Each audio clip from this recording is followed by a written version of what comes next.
Avant de commencer ce voyage, je vous invite à poser votre cœur et votre esprit, à respirer profondément et à vous ouvrir à ce que vous allez entendre. Ce n'est pas un récit ordinaire, ni une simple curiosité. Ce sont des mots, des noms qui ont traversé le temps, porteurs de vérités anciennes que l'histoire n'a pas racontées. Certains d'entre vous ressentiront peut-être un frisson, un écho dans le cœur, comme si quelque chose de profond venait de se réveiller. Je vous le dis avec respect et humilité. Ce n'est pas une provocation ni un jugement sur votre foi. C'est une invitation à voir autrement, à comprendre ce que la langue, l'histoire et la transmission orale peuvent révéler sur notre passé commun. Les preuves que vous allez découvrir sont documentées et solides. Elles parlent par elles-mêmes. Laissez votre cœur accueillir ce qui résonne. Laissez votre esprit s'émerveiller devant la beauté du temps, la stabilité des mots et la sagesse des anciens. Après ce moment, quelque chose en vous pourrait s'éclairer, une lumière discrète mais puissante sur ce que nous pensions connaître. Mes frères, mes sœurs, soyez attentifs, ouverts, patients. Prenons ce chemin ensemble avec respect, humilité et curiosité. Aujourd'hui, je vous partage une découverte linguistique et historique qui pourrait changer notre regard sur certaines interactions dans le monde arabe pré-islamique.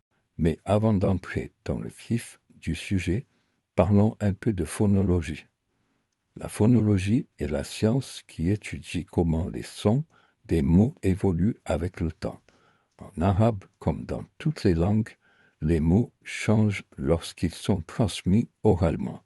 Certaines lettres disparaissent, se transforment ou se répètent pour stabiliser le mot.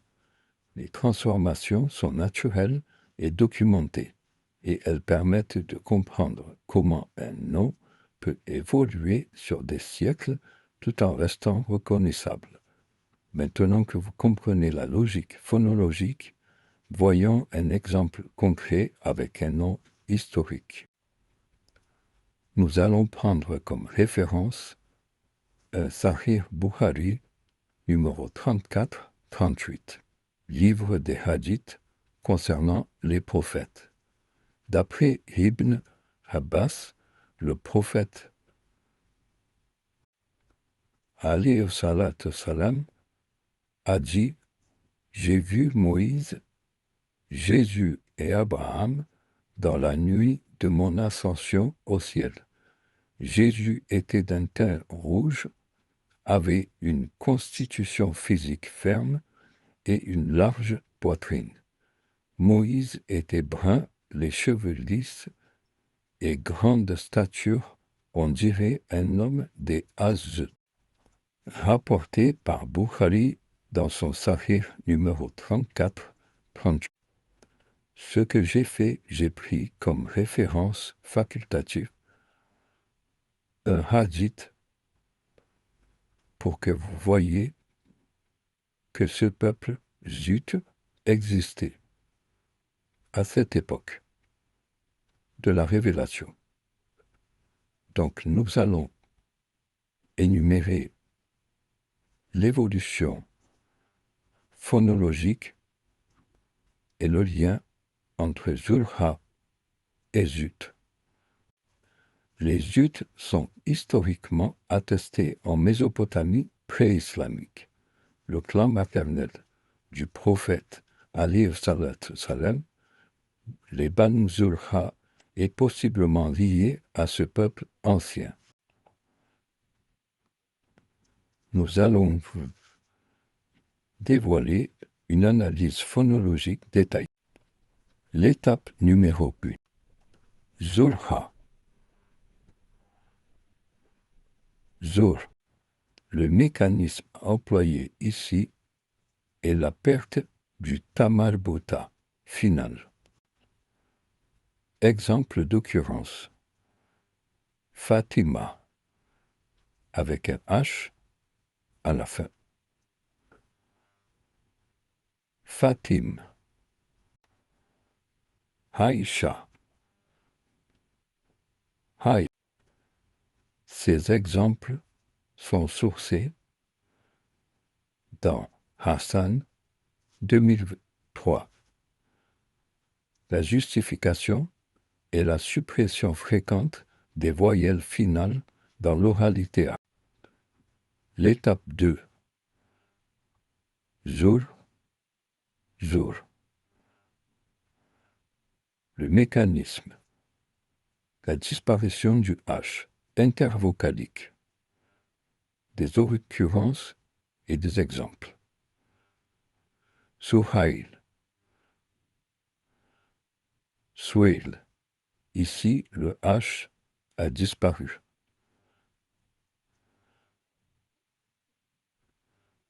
Source Barkat 2005. Justification, simplification phonétique pour faciliter la prononciation. Étape 3. Zour, zout. Mécanisme employé. Le R se transforme en T par assimilation ou influence étrangère. Exemple et occurrence.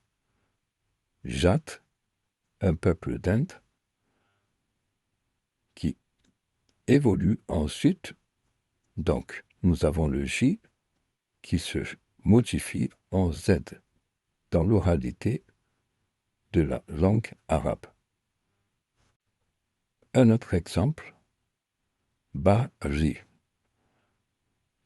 Bati.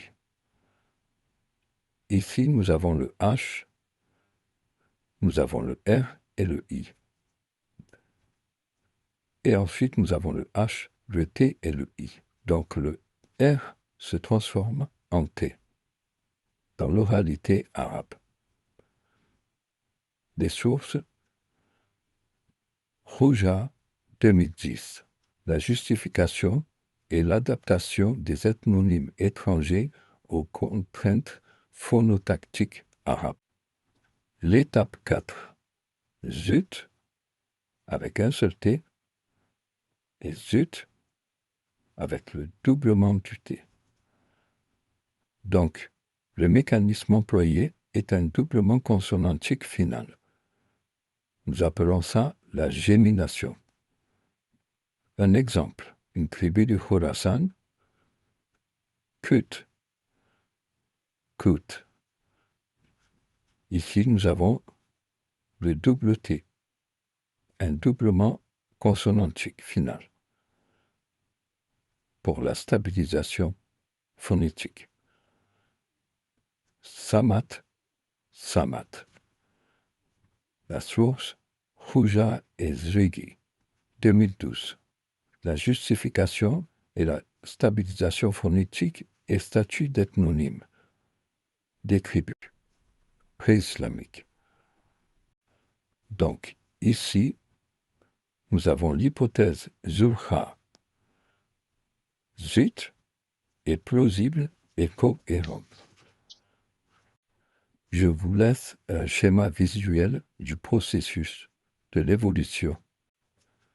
Chaque flèche correspond à un mécanisme phonologique documenté et vérifiable. La transformation Zulha-Zut respecte la phonologie arabe et documentée historiquement et religieusement et cohérente académiquement. Cette découverte ouvre là de nouvelles perspectives sur la lignée prophétique, l'histoire pré-islamique et la philologie arabe.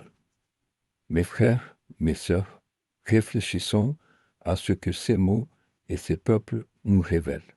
Notre passé est plus profond et plus connecté que nous l'imaginons. Je vous laisse ici une liste de sources employées qui m'a été essentielle pour les recherches. Assalamu alaikum wa rahmatullah wa barakatuh.